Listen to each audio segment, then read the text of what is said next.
माझी विनंती आहे केंद्र सरकारला की जीएसटी जो शेतकऱ्याच्या खतावर, बियाण्यावर, त्या ठिकाणी तणनाशकावर लावला जातो तो जीएसटी त्या ठिकाणी कमी करावा, रद्द करावा, ही माझी कळकळीची विनंती। सभापती महोदय, मला अपेक्षा आहे की महाराष्ट्र सरकारनं तातडीनं ती मदतीचा प्रस्ताव पाठवावा केंद्र सरकारकडे। मराठवाड्यामध्ये साधारणतः 1 जानेवारी ते 30 ऑक्टोबर 2025 पर्यंत किती आत्महत्या झाल्या सभापती महोदय? 112 छत्रपती संभाजीनगरमध्ये, 32 जालन्यात, परभणीमध्ये 45, हिंगोलीमध्ये 33, नांदेडमध्ये 90, बीडमध्ये 108, लातूरमध्ये 47, धाराशिवमध्ये 70।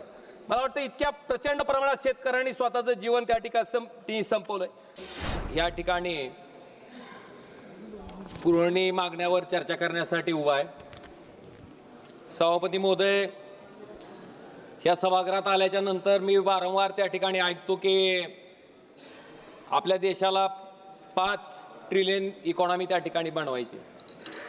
मी फार मोठा काय अर्थतज्ञ नाही आहे, पण एक साधी गोष्ट मला त्या ठिकाणी निश्चितपणे समजते की आपल्या देशातील जवळपास 60 ते 70% लोक ही शेती या व्यवसायावर त्या ठिकाणी अवलंबून आहेत।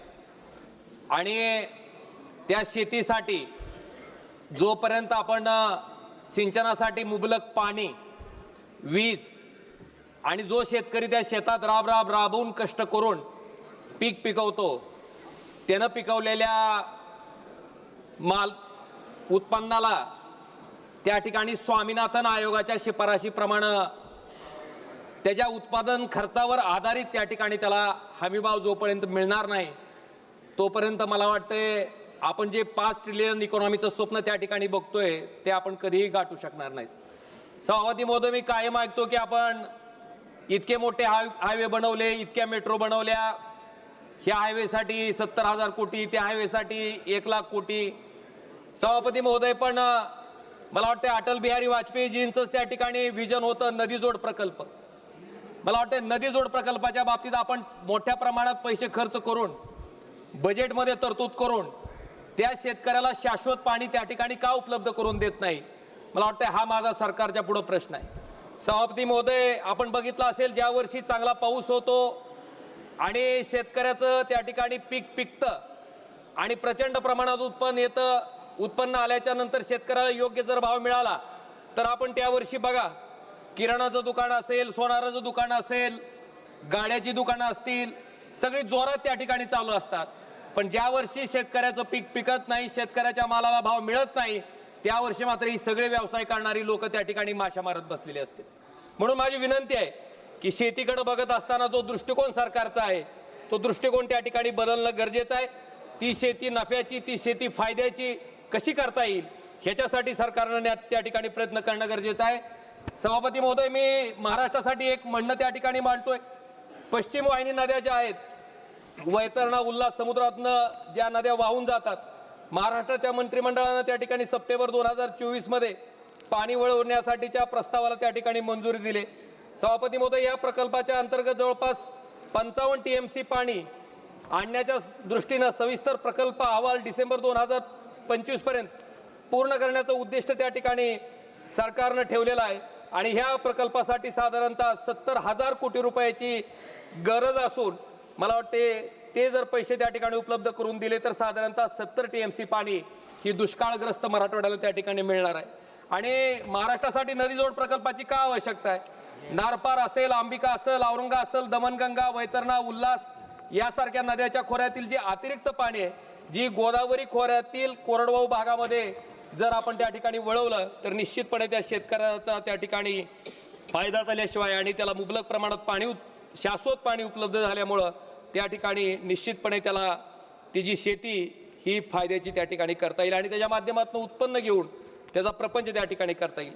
सभापती महोदय, मला माझ्या धाराशिव लोकसभा मतदारसंघामध्ये जून ते सप्टेंबर महिन्यात जी प्रचंड प्रमाणात त्या ठिकाणी अतिवृष्टी झाली आणि ज्या अतिवृष्टीमुळे शेतकऱ्याचं प्रचंड असं मोठ्या प्रमाणात नुकसान झालं, सभापती महोदय, त्या नुकसानीच्या बाबतीत जवळपास माझ्या लोकसभा क्षेत्रामध्ये 5,77,544 हेक्टर इतक्या क्षेत्राचं त्या ठिकाणी नुकसान झालेलं आहे। आणि महाराष्ट्र राज्य सरकारनं त्या ठिकाणी जवळपास 31,628 कोटीचं पॅकेज त्या ठिकाणी जाहीर केलंय. पण सभापती महोदय, दुर्दैवानं या ठिकाणी खंत व्यक्त करावी वाटते की केवळ 14,000 कोटी रुपये त्या ठिकाणी शेतकऱ्याच्या पदरात अद्यापर्यंत पडलेत. अजूनपर्यंत जवळपास 17,628 कोटी रुपये त्या ठिकाणी शेतकऱ्याला मिळणं बाकी आहे.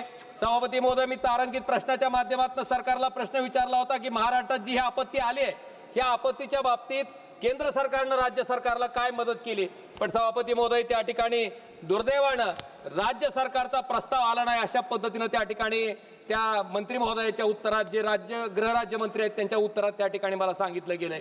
सभापती महोदय, मला अपेक्षा आहे की महाराष्ट्र सरकारनं तातडीनं ती मदतीचा प्रस्ताव पाठवावा केंद्र सरकारकडं आणि डबल इंजिनच्या सरकारच्या माध्यमातून जी शेतकऱ्याला भरीव स्वरूपाची मदत त्या ठिकाणी मिळणं गरजेचं आहे, ती मदत त्या ठिकाणी तातडीनं मिळवून द्यावी, ही माझी आपल्या माध्यमातून केंद्र सरकारला विनंती आहे आणि राज्य सरकारला विनंती आहे. सभापती महोदय, माझी विनंती आहे, मी एकटाच आहे बघता बोलणारा, किमान मला 10-15 मिनिटं तरी बोलू द्या. सभापती महोदय, मला एक सगळ्यात महत्वाचा विषय मला आपल्या माध्यमातून सांगायचा आहे की मराठवाड्यामध्ये साधारणतः 1 जानेवारी ते 30 ऑक्टोबर 2025 पर्यंत किती आत्महत्या झाल्या. सभापती महोदय, 112 छत्रपती संभाजीनगरमध्ये, 32 जालन्यात, परभणीमध्ये 45, हिंगोलीमध्ये 33, नांदेडमध्ये 90, बीडमध्ये 108, लातूरमध्ये 47, धाराशिवमध्ये 70.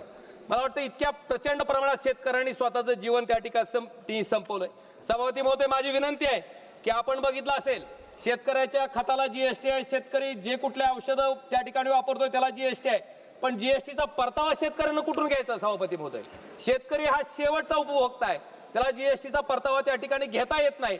म्हणून माझी विनंती आहे केंद्र सरकारला की जीएसटी जो शेतकऱ्याच्या खतावर, बियाण्यावर, त्या ठिकाणी तणनाशकावर लावला जातो, तो जीएसटी त्या ठिकाणी कमी करावा, रद्द करावा, ही माझी कळकळीची विनंती सभापती महोदय आपल्या माध्यमातून केंद्र सरकारला त्या ठिकाणी आहे. सभापती महोदय, मला आपल्याला सांगायचंय की धाराशिवसाठी सगळ्यात महत्वाचा आई तुळजाभवानीचं जे तीर्थक्षेत्र आहे ते रेल्वे मार्गाने जोडण्यासाठी, सभापती महोदय मला थोडासा वेळ द्या. सभापती महोदय, रेल्वे मार्गाने जोडण्यासाठी सोलापूर, तुळजापूर, धाराशिव हा रेल्वे मार्गाची घोषणा सभापती महोदय 2014ला झाली होती.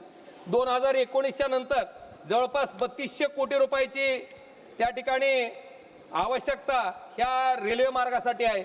सभापती महोदय, राज्य सरकारनं निम्मा खर्च उचलण्याची हमी त्या ठिकाणी केंद्र सरकारला दिली आहे, पण दुर्दैवानं 1 रुपयाची तरतूद त्या ठिकाणी राज्य सरकारनं ह्या प्रकल्पाच्या बाबतीत केली नसल्यामुळं केवळ तुळजापूर पासून धाराशिव पर्यंतच्या रेल्वे मार्गाचं काम चालू आहे, पण तुळजापूर पासून सोलापूर पर्यंतच्या रेल्वे मार्गाचं टेंडर अद्यापर्यंत त्या ठिकाणी अंतिम झालेलं नाही.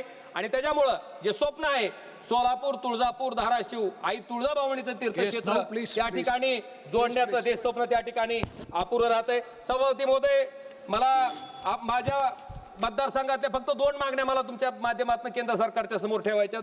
सभापती महोदय, आमच्याकडं कनेक्टिव्हिटी रोडची चांगले, धुळे सोलापूर त्या ठिकाणी हायवे आहे, सुरत चेन्नईचा महामार्ग सुद्धा त्या ठिकाणी भारतमाला प्रोजेक्टमधनं बाहेर आल्यामुळं त्याला वेळ लागतोय, पण माझी विनंती आहे की त्याला सुद्धा लवकरात लवकर मंजुरी द्यावी. आणि मला वाटतं हे सगळे महामार्ग झाल्याच्या नंतर धाराशिव एमआयडीसी मध्ये एक लॉजिस्टिक पार्क त्या ठिकाणी केंद्र सरकारनं उभा करावं, ही माझी त्या ठिकाणी आपल्या माध्यमातून केंद्र सरकारला त्या ठिकाणी सभापती महोदय कळकळीची विनंती आहे. आणि त्याचबरोबर धाराशिव शहरासाठी जी सुरत चेन्नईचा ग्रीनमेंट अलाइनमेंट जी त्या ठिकाणी अजून प्रलंबित आहे, त्या ठिकाणाहून वैरागपासनं धाराशिव जिल्ह्याला जोडण्यासाठी, धाराशिव शहराला जोडण्यासाठी एक स्पर रोडची मागणी त्या ठिकाणी मी नितीनजी गडकरींकडे केली आहे. त्याला सुद्धा त्या ठिकाणी मान्यता द्यावी, ज्याला 1365 कोटी रुपयाची आवश्यकता आहे. ही सुद्धा माझी विनंती आपल्या माध्यमातून सन्माननीय केंद्र सरकारकडे सभापती आहे.